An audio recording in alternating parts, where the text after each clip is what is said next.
വൈദ്യുതി നിരക്ക് പരിഷ്കരണത്തിൽ KSEB മുന്നോട്ട് വെച്ച നിർദ്ദേശങ്ങളിൽ റെഗുലേറ്ററി കമ്മീഷൻ വിളിച്ച തിരുവനന്തപുരം ജില്ലയിലെ പൊതു ഹിയറിംഗ് ഇന്ന് 2027 വരെയുള്ള വൈദ്യുതി നിരക്ക് വർധനവിലാണ് പൊതുജനങ്ങളുടെ അഭിപ്രായം അറിയാനായി റെഗുലേറ്ററി കമ്മീഷൻ പൊതു ഹിയറിംഗ് വെച്ചിട്ടുള്ളത്.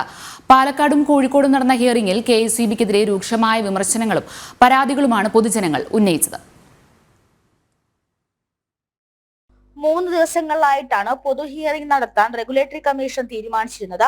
ഇന്ന് തിരുവനന്തപുരത്ത് പഞ്ചായത്ത് ഹാളിൽ വെച്ച് നടക്കുന്നത് അവസാനഘട്ട ഹിയറിംഗ് ആണ്. കോഴിക്കോടും പാലക്കാടും നടന്ന പൊതു ഹിയറിംഗുകളിൽ KSEBക്കെതിരെ രൂക്ഷമായ വിമർശനങ്ങളും പരാതികളുമാണ് പൊതുജനങ്ങൾ ഉന്നയിച്ചത്.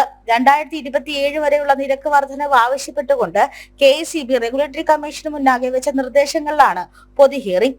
Summer tariff, peak, non peak തുടങ്ങിയവ ചൂണ്ടിക്കാട്ടിയാണ് KSEB നിരക്ക് വർധനവ് ആവശ്യപ്പെട്ടിട്ടുള്ളത്.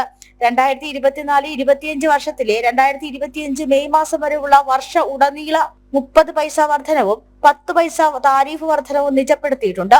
KSEB നിർദ്ദേശമനുസരിച്ച് സാധാരണ താരിഫിന് പുറമെ അധികമായി താരിഫ് വർദ്ധിപ്പിക്കാനാണ് നീക്കം.